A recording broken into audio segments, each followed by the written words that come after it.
Good morning everyone. Last lecture में हम लोगों ने देखा था कि सिंधु घाटी सभ्यता का समाज और वहाँ की अर्थव्यवस्था कैसी थी। उसमें हम लोगों ने पढ़ा था कि जो समाज था वो किन किन वर्गों में विभाजित था। तो मुख्यतः 6 वर्गों में विभाजित था। पुरोहित वर्ग, योद्धा वर्ग, व्यापार वर्ग, कुम्हार वर्ग, किसान वर्ग और श्रमिक वर्ग। उसके बाद हमने जाना था कि वहाँ की अर्थव्यवस्था कैसी थी। तो वहाँ का मुख्य व्यवसाय कृषि था और द्वितीयक व्यवसाय व्यापार था। वहाँ पे मुख्य फसलें कौन कौन सी थी? गेहूँ, जौ, कपास, नील, सरसों, चावल, तरबूज, ज्वार, मटर, ये सब मुख्य फसलें थी वहाँ की। फिर हमने जाना था कि 2 व्यापार के केंद्र थे, दिलमुन और मकरान।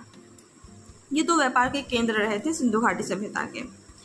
दिलमुन को आज के समय में बहरीन बोलते हैं, जो कि फारस की खाड़ी में है, और दूसरा था मकरान, जो कि बलूचिस्तान है, बलूचिस्तान और ईरान की सीमा पर है। आज हम लोग जानेंगे कि सिंधु घाटी सभ्यता की राजनीतिक व्यवस्था कैसी थी और धार्मिक व्यवस्था कैसी थी। तो हालांकि स्रोतों के अभाव में सिंधु घाटी सभ्यता की राजनीतिक व्यवस्था के बारे में कोई स्पष्ट जानकारी प्राप्त नहीं होती है, परंतु कई इतिहासकार यह मानते हैं कि यहाँ कोई न कोई सत्ता तो अवश्य रही होगी। जैसे कि इतिहासकार स्टुअर्ट पिगट के अनुसार इस व्यवस्था की 2 राजधानियाँ थी, हड़प्पा और मोहनजोदड़ो। कितनी राजधानियाँ थी इस सभ्यता की? 2, हड़प्पा और मोहनजोदड़ो। हंटर के अनुसार यहाँ जनतंत्रात्मक या लोकतंत्रात्मक शासन रहा होगा, क्योंकि उनका यह मानना है कि यहाँ से किसी भी तरह के अस्त्र शस्त्र और महल इत्यादि के अवशेष प्राप्त नहीं होते हैं। तो जाहिर सी बात है कि यहाँ राजतंत्रात्मक तो नहीं रहा होगा।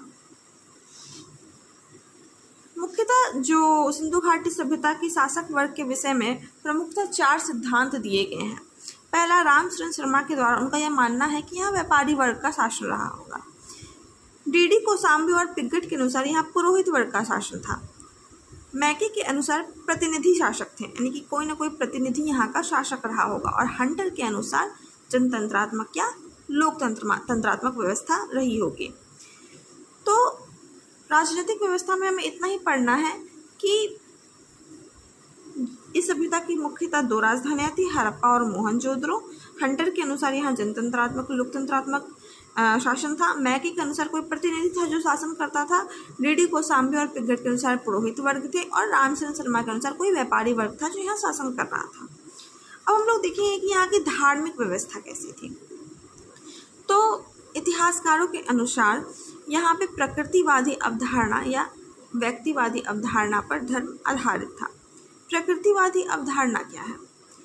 यहाँ लोग प्रकृति को, जैसे कि वृक्ष को, नदी को, सूर्य को, अग्नि को, इन सबको ईश्वर के रूप में मानते थे और इनकी पूजा करते थे। और व्यक्तिवादी अवधारणा का मतलब है कि वो ईश्वर को किसी इंसान, मनुष्य के रूप में मानते थे, व्यक्ति के रूप में देखते थे। तो यह संसार की पहली सभ्यता थी जिसने देवताओं को एक व्यक्ति के रूप में दर्शाया था। मोहनजोदड़ो से एक सील के ऊपर पशुपति शिव की आकृति प्राप्त होती है, जिसमें कि शिव जो एक निम्न सिंहासन पर योगी की मुद्रा में बैठे हुए हैं। उस समय के इतिहासकारों का यह मानना है कि उन्होंने इसे आदि शिव का नाम दिया, प्रोटोशिवा का। उस समय के इतिहासकारों ने इसे क्या बोला? आदि शिवा, प्रोटोशिवा। जैसे कि बाईं ओर गैंडा और भैंसा स्थित थे, दाईं ओर हाथी और बाघ, पैरों के पास 2 हिरण थे और इनके सिर पर 3 सींगें बताई गई थी। यह पहली सभ्यता थी जिसमें कि देवताओं को व्यक्ति के रूप में दर्शाया गया था।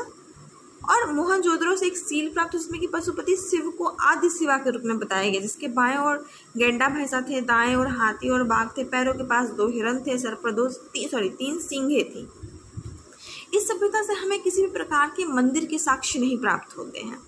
लोग यहाँ पर पीपल के पेड़ की पूजा करते थे, मातृ देवी की पूजा करते थे, कुबर वाले बैल की पूजा करते थे, शिवलिंग की पूजा करते थे, पशुपति शिव की पूजा करते थे। यह एक ऐसी सभ्यता थी जिससे कि लिंग और योनि की पूजा के भी साक्ष्य प्राप्त होते हैं। यहाँ से स्वास्तिक चिन्ह की भी जानकारी प्राप्त होती है।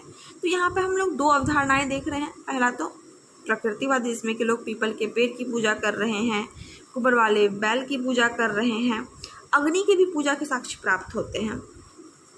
अग्निकुंड वगैरह के यहाँ से प्रमाण मिलते हैं, लोथल और कालीबंगा से अग्निकुंड के प्रमाण मिलते हैं। तो ये सब प्रकृतिवादी अवधारणाओं पर आधारित था।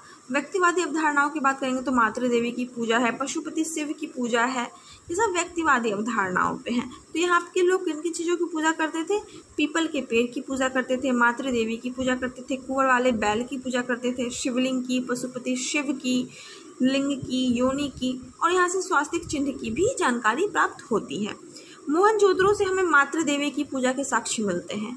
हड़प्पा से उर्वरता की देवी, उर्वरता जो भूमि की उर्वरता होती है, मिट्टी की उर्वरता होती है, उसकी देवी की पूजा के साक्ष्य प्राप्त होते हैं। अग्निकुंड के प्रमाण देखने को मिलते हैं लोथल और कालीबंगा से। तो ये कुल मिलाकर सिंधु घाटी सभ्यता के सामाजिक, आर्थिक, धार्मिक और राजनीतिक व्यवस्थाओं को हमने समझ लिया है। मैं उम्मीद करती हूँ कि आप लोग सारे लेक्चर को पढ़कर आए होंगे और तब इस लेक्चर तक पहुँचे होंगे। तो आज के लेक्चर में इतना ही। आज के लेक्चर में हमने राजनीतिक व्यवस्था और धार्मिक व्यवस्था के बारे में पढ़ा। Thank you.